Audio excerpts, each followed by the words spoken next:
Үзэгч та бүхэнд амралтын өдрийн мэндийг хүргэе. Эрүүл амьдрал нэвтрүүлгийн ярилцсан болон эхлэж байна. Энэ удаад бид өргөдлөлөөд үршилжүүлэн суулгах аргуудын талаар үзэгчтэй мэдээллийг дэлгэрэнгүй хүргэхээр CLWH эмнэлгийн өргөдлийн хэмж наран гэрэл хэмжээг урьж оролцуулаад байгаа. Урилгыг хүлээн авч ирсэн баярлалаа. Баярлалаа. Танд бас энэ өдрийн мэнд хүргэе. Тэгэхээр өнөөдөр тавтаар бас өргөдлийн талаар үзэгчтэй мэдээллийг хүргээд яг энэ үршилжүүлэн суулгах ямар арга хэлбэрүүд байдаг юм бэ? Тэр нь яг яаж үйлчилж нөлөөлж хүнд өөр тогтоож байгаа юм бэ гэдэг талаар үзэгчдтэй яг юм бодиттой мэдээллийг хүргэхээр таныг урьж оролцуулсан. Тэгэхээр таатны эхний асуулт бол өргөдөл гэж юу яг юу хэлж байна вэ? Ер нь одоо яг энэ амьдрал зохиосон яг байнгын бэлгийн харьцаанд байгаа гэр бүлүүд маань хэдий хэр хугацаанд дөрөв хүүхэд олохгүй бол өөрсдөө энэ хүү асуудалтай тулгарчээ гэж юу ойлгож байна. За тэгэхээр өргөдөл гэдэг маань байнгын бэлгийн харьцаанд орж байгаа жирэмслээд хамгаалах хэрэгсэл ерөөсөө огт хэрэглэхгүй 12 сар буюу түүнээс дээш хугацаагаар жирэмслэхгүй байх юм бол өргөдөлтэй байна гэж үзээд эмчит хандах зайлшгүй шаардлагатай. Ер нь насны хувьд та ажиглал хэдий хэр хүмүүс насны гэр бүлүүд ер нь танаа эмнэлэгт хэрэг хандаж байна вэ? Яг өргөдөлтэй гэдгээ тэр хүмүүс мэдээж яг тодорхой цаг хугацаанд хүүхдээ олохгүй байгаа учраас мэдсэн багтаа өөр бусад аргаар ер нь яаж мэдэх боломжтой юм бол.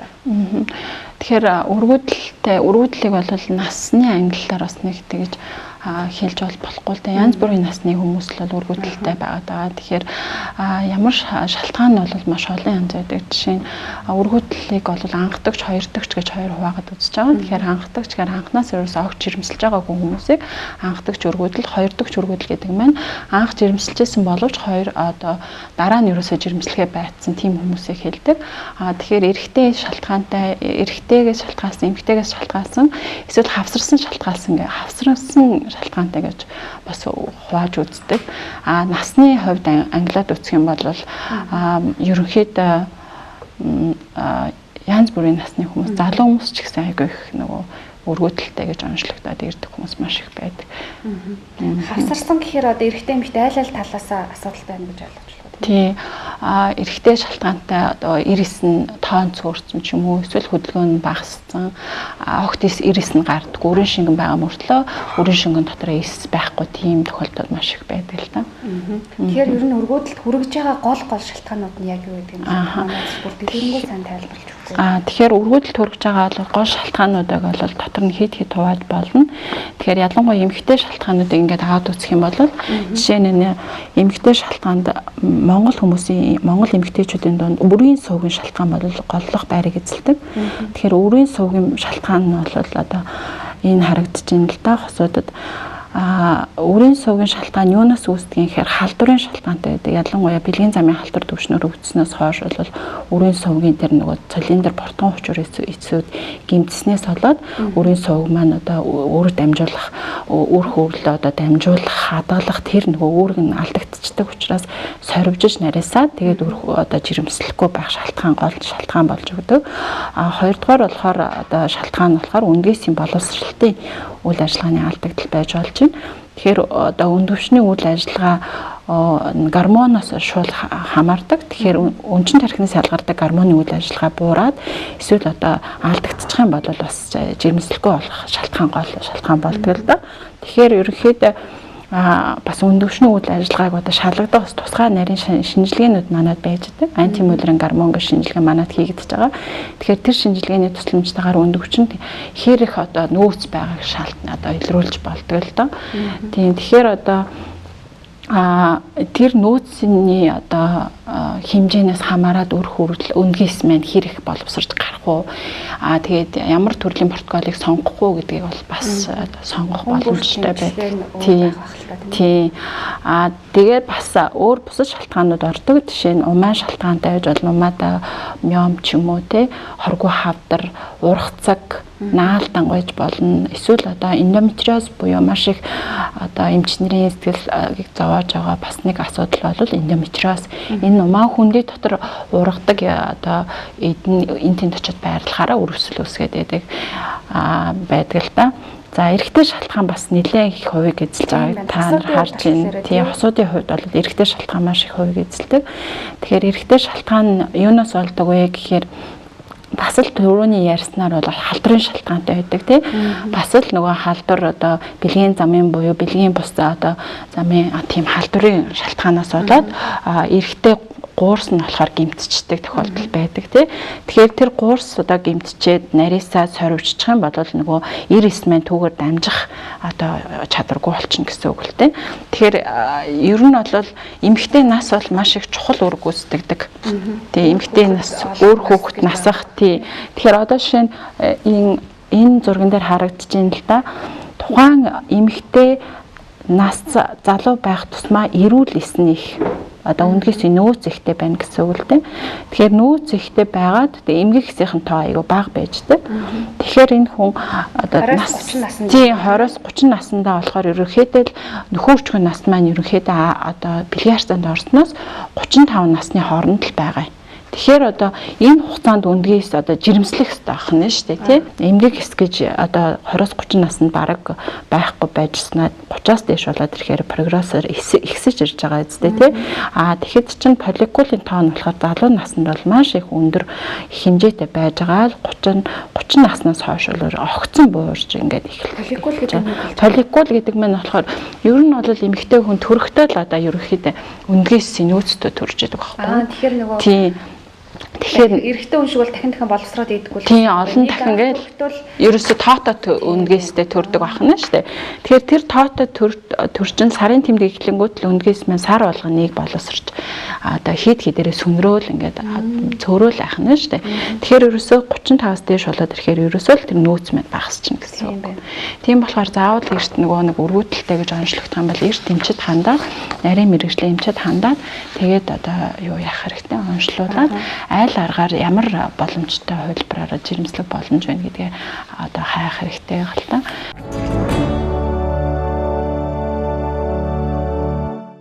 Эр бэлгийн эс нь одоо ялгарч гараад байгаа боловч үр тогтоох чадвартай эсийн тоо бага байгаа учраас жирэмсэн болохгүй байгаа даа гэж хүмүүс яриад байдаг юм байна. Тэр дээр та ямар тайлбар өгөх вэ? Эр эсийнхаа тоог одоо тоо үздэг.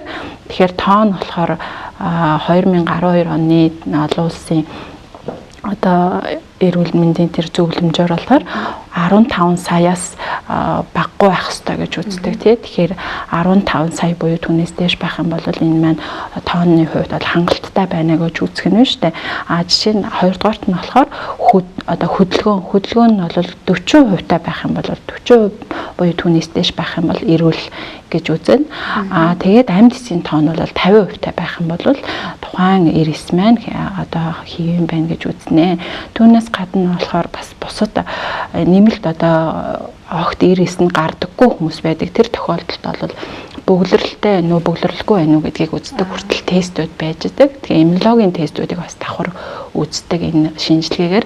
Энэ шинжилгээгээр хэрэв өөрчлөлтөө гараад эмгэг байгаад оншин тогтоогдох юм бол цаашдаа ямар одоо эмчилгээ хийх вэ гэдэг нь тухайн одоо өргөдлийн эмч маань бол шийдэж өгдөг. Эмийн эмчилгээ хийх үү эсвэл мэдцлийн эмчилгээ хийгдэх үү гэдг нь бол одоо шийдэгдэх ёстой байдаг. Тэгэхээр зарим тохиолдолд үрийн шингэн байгаад байгаа мөртлөө эрс нь байхгүй тийм тохиолдол маш их байгаад байдаг.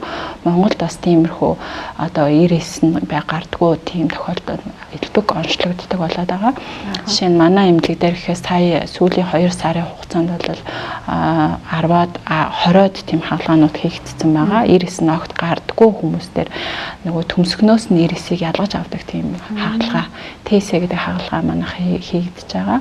Тэгэхээр энэ одоо хаалгаагаар эрсээ гаргаж авсны дараа хөлдөөж хадгалж агаад тэгээд гисгээгээд одоо үндгээсээ боловсруулад үндгээсэндээ эрсийг хийдэг. XC гэдэг ажилбар хийгдэж байгаа. Тэгэхээр XC-ийн тусламжтайгаар нөгөө эрс нь гардггүй хүмүүс маань эрсээ төмсгнөөс ялгаж аваад эмэстэй одоо хатгаж оруулж агаад тэгээд үрчилжүүлэн суулгахад ороод жирэмсэн болсон манай гэр бүлүүд бас манай эмнэлгээр дамжаад болсон хүмүүс бас байгаа. Эр бэлгийн эс нь эмгэг байгаад үр тогтоох юм бол одоо яах вэ? Одоо ямар нэгэн гажиг сохогтой үг төрнө гэсэн үг үү? Эсвэл жирэмсэн эрт хугацаанд ер нь жирэмслэх болдог юм болов уу? Ер нь бол эр эсийн одоо онш одоо эргэсийн шинжилгээ хийгдэг гардаг оншнууд бол энэ байгаа л да. Тэгэхээр огт эргэсгүй байгаа тохиолдолд бол азозосперм гэж нэрлэдэг байгаа. Нөгөө өөрийн шингэн хоосон эсгүй байна гэсэн үг шүү дээ, тий. Түрүү хэлээдсэн 1.5-аас доошо байх юм бол гипозоосперм гэх мэтчлэн хэрвээ эмгэг хэстэй байгаа тохиолдолд бас тухайн үр хөөрөл маань хуваагдахгүй байх бас эрсдэл байгаад байдаг. Хуваагдахгүй, сул хуваагдах, тэгээ хуваагдсан ч гэсэн тийм сайн одоо чанарын үр хөөрөлдөхгүй байх. Умаадаа суулгасан ч гэсэн үр хөөрөл маань одоо золбох эрсдэл юм уу тогтохгүй байх эрсдэл аягүй их байдаг л да. Тэгэхээр эрэгтэйгээс гарч эрсийн одоо чанар маш их чухал.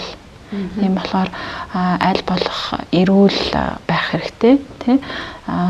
Зарим хүмүүс бол залуу наснда эрсээ хадгалуулцдаг, хөлдөөгөөд хадгалуулцдаг. Тэгэхээр манад бас хэлэхэд бол тийм үйлчлэгээ байгаа. 25 настайдаа эр бүлгээс хадгалууллаа гэхэд дараа нь 35 6 ч юм уу 40 хүрээд хүүхэдтэй болоход яг 25 настай үеийнх нь тэр нөгөө эрүүл саруулъя гэсэн тэр чигээрэл байж гэн гэсэн үг тийм. Тэгэхээр 5 жилийн хугацаагаар эрээсээ хадгалдаг. Тэгэхээр тухайн хүн маань хэрвээ өсөх юм бол урт хугацаагаар үргэлжлүүлээд хадгалуулах боломжтой байдаг тийм.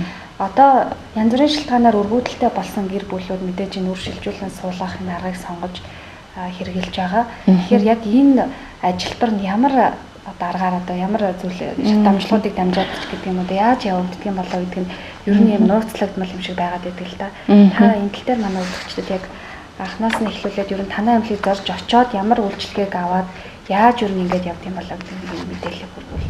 Үзэгчд маань сонирхолтой байна. Тэгэхээр манай эмнэлэг дээр тухайн хүмүүс ирээд заавал ресепшн дээр бүртгүүлээ.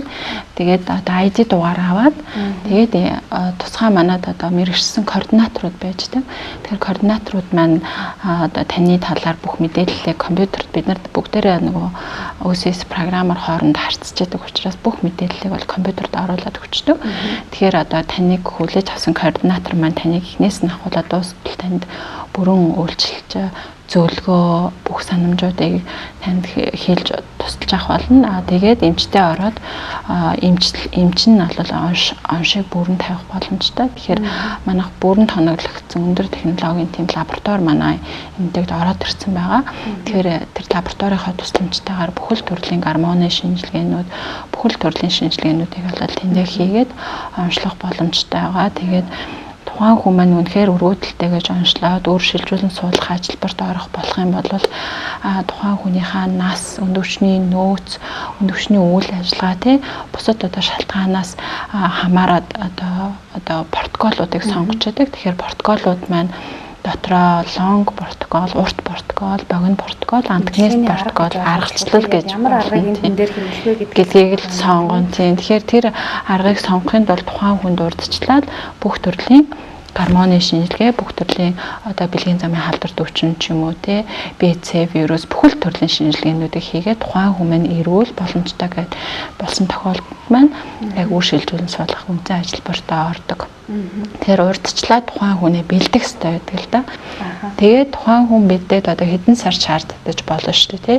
1 2 сар 3 сар бэлдсэний дараа хэрвээ бэлэн болсон тохиолдолд үр шилжүүлэн суулгах ажилбар буюу үндгэсийг сэдэх ажилбартаа ордог л доо. Тэгэхээр одоо нэг л протоколын одоо сайн аваад үзье.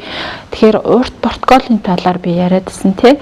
Тэгэхээр үндчин тархинаас одоо ерөөсөө үнд хүчнөөс үндгээс боловсрох явц маань ерөөсөө л үндчин тархи гипоталамус үндчин тархинтай шууд холбоотой. Үндчин тархинаас ялгардаг гонадотрофи релизинг гормоны тусламжтайгаар үнд хүчнөөс поликул стимуляц буюу лютеин гормоны одоо ялгарч тэгжиж үнд хүчинд үндгээс боловсрдаг. Тэгэхээр энэ одоо гормонууд тэнцвэртэй байдлыг одоо сарын тэмдгийн 2 дахь өдөр нь бүгдийг шалгаад үзчихнэ шүү дээ. Энэ гормонууд нь хэвэн ялгараад байгаа мó, эсвэл хит их багасаад байгаа мó, эсвэл хит их өндөр болчиход байгаа мó, нөөц нь багассан байгаа мó гэдгээ тухайн хүн эмч маань уншлаад мэдсэн байх нь. Тэгснийхаа тусламжтайгаар нөгөө протоколоо одоо сонгоод тухайн хүндээ яг тохирсон тийм протоколоор үндгээс их сэдэх ажилбар эхэлнэ.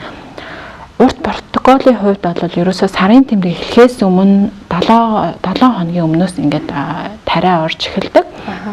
тариа орж эхлэн гэдэг нь gonadotropin releasing гормон одоо өнчин тархинаас ялгарч байгаа гормоныг блок хийгээд тэгээд гаднаас нь бол сарын тэмдэг эхлэнгүүт нь одоо цэвэр поликболик стимуляц хийдэг одоо гормонуудыг нөхөж өгнө гэсэн үг. Ингээд сарын тэмдгийн 2 дахь өдрөөс ингээд гормонууд тарьж авч агаад ер нь 2-3 хоногийн зайтаагаар үндгээс боловсралдаг эхоны тусламж хяналтанд ор хянаад явж байдаг. Тэгээд сарын тэмдгийн дунд үе буюу 12 сарын тэмдгийн 12, 13 дахь өдрүүдээр үндгээс бүрэн боловсроод гүйцэнгүүт нь үндгээсийг хагалдаг тариа гаднаас нь орж өгдөг. Тэгэхээр тэр гаднаас нь орж ирсэн хагалдаг тариа хийснээс хойш 34-36 цагийн дараа үндгээсийг гаргах ажилбарт ордог. Тэгэхээр үндгээсийг гаргах ажилбар гэдэг маань ерөөсөө одоо богино хугацааны тийм унтуулганд орос явагддаг л да. Тийм сузар унтуулга хийж байгаа нь манад явагддаг. Тэгэхээр нарийн зориултын зүгээр өндгөвчнөөс үндгээсийг соруулж авах ажилбар гэсэн үг. Өндгөвч нь эхоны хяналтанд ор өндгөвч эхоныхаа даачкны дээдэл дээр нарийн хам өндгөвчнөөс үндгээсийг соруулж авдаг тийм зүүнний тусламжтайгаар үндгээсээ соруулж аваад тэгээд лабораторид руу илгээдэг. Лаборатори маань тэнд үндгээсээ одоо шалгаад тэгээд одоо тодорхой хугацааны дараа ирээсийг бэлдснийхаа дараа ирээсийг эмс рүү хийх ажилбар хийгддэг. Тэгэхээр энэ ирээсийг эмс рүү хийх ажилбар гэдэг нь intracerebral sperm injection гэж нэрлэдэг байдаг. XC гэж бас хэлдэг л дээ. Тэгэхээр энэ XC ажилбар нь хийгдсэний дараа үр хөврөлийнхаа хуваагдлыг бол ажиглана.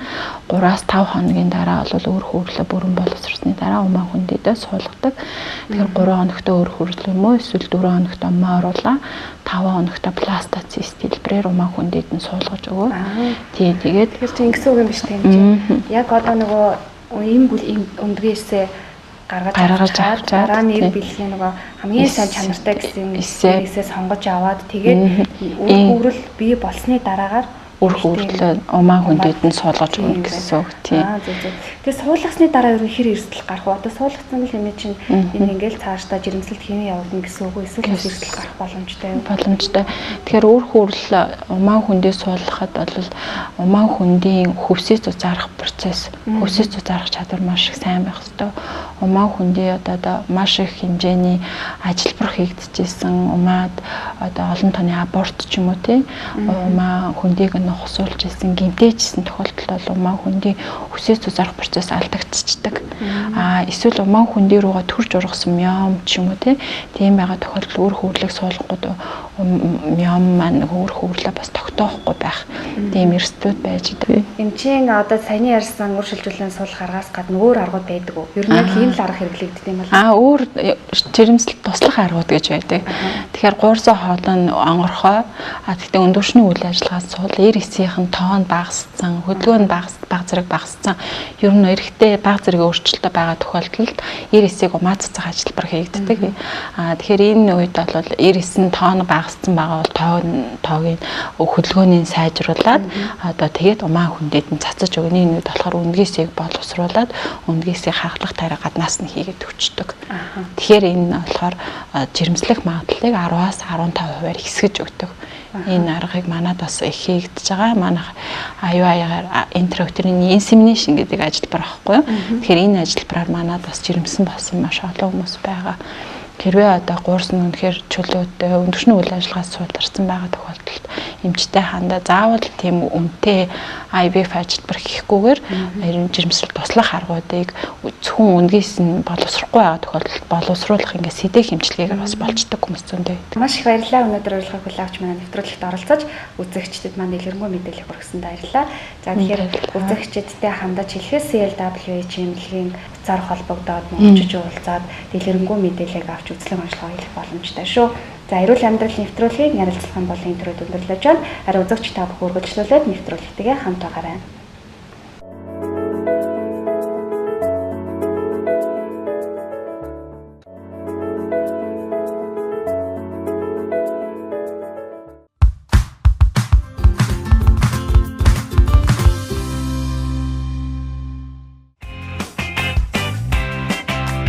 Эрүүл амьдрал нэвтрүүлгийн зөвлөгөөний болонтой хамтран ажиллагч мэдээллийн ивент тэтгэж PDIC эмнэлэг нь Монгол Солонгосын хамтарсан гоо сайхны мис засал, имплант, шүд эрүү нүрийн төв эмнэлэг юм а.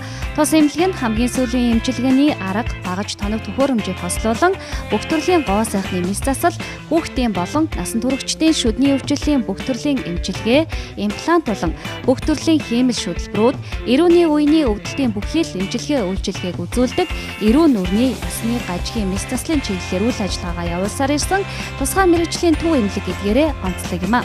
PDIC эмнэлэг нь бүгд найрамдах Солонгос улсын хамгийн нэр хүндтэй сургууль болох Сөүлийн үндэсний их сургуулийн профессорууд болон бүгд найрамдах Солонгос улсын гоо сайхны мис заслын холбооны ерөнхийлөгч нартай хамтран ажилладаг гэдгийг үзэгч та бүхэндээ дуулгая. Эрүүл амьдрал нэвтрүүлгийн энэ удаагийн дугаараас эхлэн зөвлөгөө мэдээллийн болонгаа тусгай сэдвүүдийн дагуу тус эмнэлэг дээрээс бэлтгэн хүргэж байхаар болсондоо таатай байна.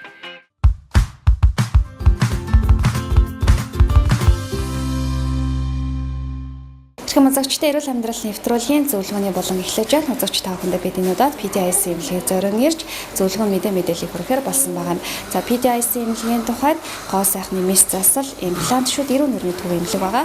За өнөөдөр бидний бэлтгэсэн зөвлөгөөний сэдэв бол жирэмсэн эхийн амны хүндийн эрүүл ахуй түүнд гарч байгаа асуудлууд гэсэн сэдвээр зөвлөгөө мэдээллийг хүргэхээр бэлдсэн байгаа юм шиг.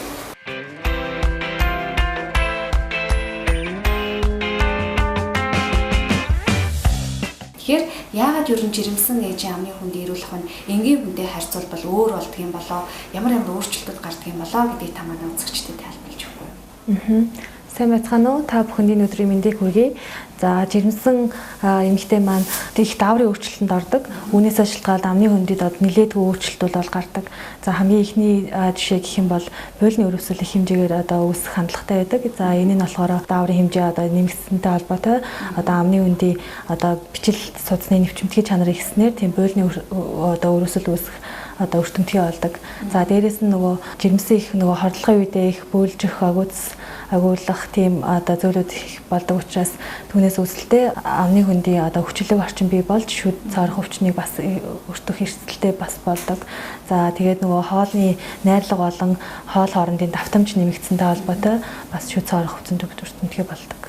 Хэрвээ шүд цаарсан өвчтэй буйлын өрөвсөлтэй шүдний ямар нэгэн асуудалтай байгаа бол хэдий хэрэг хугацаанд нэмжлэх ёстой гэх юм бэ? Жирэмсний үеийг бол эхэн дунд сүүл үе гэж 3 хуваадаг. За жирэмсний эхэн болон сүүл үед ерөөхдөө шүдний эмчилгээнээс бол аль болох болгоомжтой хандах хэрэгтэй. За хэрвээ шүд цаарах өвчин ямар нэгэн амны үндийн эмчилгээ шаардлагатай байгаа тохиолдолд бол жирэмсний дунд үед эмчилгээ хийлгэж болно. За хэрвээ эрт жирэмслэлээр төлөвлөж байгаа бол аль болох жирэмслэлтээс өмнө амны үндийгээ бүрэн ирүүлсэн байх ёстой. За тэгээд шүд цаарах өвчин бол амны үндийн янз бүрийн халдвартай байгаа тохиолдолд үүн нь бол урагт дамждаг. За тэгэхээр аль болох эрт эмчилгээ хийх нь бол чухал. Хэрвээ шүдээ эмжилэхгүй байсаар байгаад төрүүл ер нь энэ хүүхдэд ямар муунлуудаа бас ээжд нь ямар муунлууд вэ? За жирэмсний шүд цаарах өвчин, шүдний тулгуур эдийн өвчнүүд маань бүгдээрээ архаг халдварт өвчин гэж үздэг. Тэгэхээр урагт бол 30% хүртэл дамждаг гэж үздэг, 30% халдварладаг. Тэгэхээр бол хүүхэд төрсний дараа сүүн шүд маань их өвчлөмтгий болох ч юм уу тэр байдлуудаа судалгаа. Ээжээс нь шууд хамаарх юм байна шүү дээ. Тий, ээжээс хамаардаг гэсэн үг. Тэгэхээр зөвхөн их өөрийнхөө эрүүл мэндээс гадна хүүхдийнхаа шүдэнд бас чухал нөлөө үзүүлж байгаа гэсэн үг. Жирэмсний үед амны үндийн эрүүл ахуйг сайн сахиснаар жирэмсэн ээжүүдэд өгөх та энгийн зөвлөгөө хүргэхгүй. Энэ бол ерөөсөө энгийн. Ерөөхдөө өртсөн сэргийлэхийн тулд шүдээ тогтмол өдөрт 2 удаа угаах хэрэгтэй. За шүдний утас буюу завсрын утас гээд шүд хоорондын завсрыг сайн цэвэрлж өгдөг. Тэгэхээр энийг бол орой унтахдаа өдөрт 1 удаа хэрглэж авах хэрэгтэй. За тэгээд ам зайлах фтортой уусмаллуудыг бас хэрглэж авах хэрэгтэй. Хэрвээ хордлогын үедээ байгаа тохиолдолд шүдний оо ч юм уу ам зайлах уусмалаас хордлоготой түүнээсээ болж агуулж бүүлж байгаа тохиолдолд амаа усаар зайлаад тэгээд аль болох гайгүй үедээ шүдээ тогтмол угааж авах хэрэгтэй. Тэгээд шүдний эмчийн хяналтанд байнга хамрагдчих зөвлөгөө авч түүний хор уршиг өртсөн сэргийлэх яг өөрийн амны хүндийн байдал хэр байгааг онцлуулад явах хэрэгтэй. Ерөнхийдөө бол яг жирэмсний үеийн буйлын өрөвсөлгээд байгаа. Тэр нь болохоор түрүүний дааврын хэмжээ нэмэгдсэнтэй холбоотой. Буйл маань өрөвсөх, за эмзэг болох, хавдах зэрэг одоо шинж тэмдгүүд илэрдэг. Тэгээ энэ нь бол төрсний дараа бол аяндаа намждаг. За үүнээс сэргийлэхийн тулд хамгийн гол нь одоо амны үндийн эрүүл ахуйг л сайн сахих хэрэгтэй. Хэрвээ нэгэнт үүссэн байгаа тохиолдолд мэрэгжлийн эмчээс зөвлөгөө авч одоо мэрэгжлийн тийм цэвэрлэгээ хийх хэрэгтэй. За хамаатан мангаж байгаарай. За ерөнхийдөө шүдний амны хөндийн байдлаар харьцангуй бол эрүүл байна. За цоорсон шүд бол харьцангуй гайгүй. За буйлны өрөвсөл бол бага зэрэг буйлны өрөвсөлтэй байна. Юм мэдэх болон угаах үед жоохон буйлнаас нь цусгаарах хандлага байдгүй. Гараад сүүлийн үед ерөнхийдөө хавтаад өвдөдөх. Жирэмсний сүүлийн саруудад бол одоо тэр дааврын хэмжээ бүр огцом бол ихсдэг. Тэр үеэр бүр илүү бас ажиглагдах хандлагатай байдаг. Тэгэхээр бол мэрэгжлийн цэвэрлэгээ хийлгээд за арчилгаагаа бол тогтмол хийхэд бол цэвэрлэгийг яаж хийх хэрэгтэй юм бэ? Давтамж нь хэрэв хугацаанд байх хэрэгтэй юм бэ? За цэвэрлэгээ гэдэг нь болохоор одоо нөгөө шүдэнд чулуу өнгөр одоо буйлан дээр болон доор байдлаар үүсдэг. За үүнийг бол яг мэрэгжлийн ультрасоник гээд багчаар бол буйланд орох ингээд чулуу өнгөрийг бол сайн цэвэрлдэг байгаа. Тэгснээр одоо буйлны өрөвсөл мал намддаг. Тэгэхээр бол яг гар одоо хүн одоо шүд угаах үед яг буйланд орох тэр чулуу өнгөрийн маань бас сайн хангалттай бол цэвэрлж чаддгүй. Тэгэхээр бол мэрэгжлийн цэвэрлэгээр л бол намдна. Хэрвээ та одоо жирэмслэгээ төлөвлөж байгаа бол аль болох эрт шүдний эмчилгээ болон амны хөндийн эрүүл ахуйг бүрэн эрүүлж өссөний дараа эрүүлжүүлэх хэрэгтэй. За хэрвээ одоо нэгэнд жирэмсэн байгаа тохиолдолд бол байнга эмчийн хяналтанд байж тогтмол одоо мэрэгжлийн зөвлөгөө авч яваарай л гэж хэлээ да. Тэгэхээр танд маш их баярлалаа. Тэгэхээр манай эрүүл амьдрал нэвтрүүлэгтээ PTIC-ийн имлэг бол багуу хугацаанд хамтран ажиллаж үзэгчнөө мэдээлэл хүргэхээр болсон байгаа учраас та бүхэн 7 хоног бүр эрүүл амьдрал нэвтрүүлгийн зөвлөгөөний булан үзснээрээ PTIC имлэгийн бас хүргэж байгаа зөвлөгөө мэдээллийг бас хүлээн авах боломжтой юм шүү. Би 7 хоног бүр шинэ сэдвээр шинэ зөвлөгөө мэдээллүүдийг үзэгч та бүхэндээ хүргэсээр байх болно.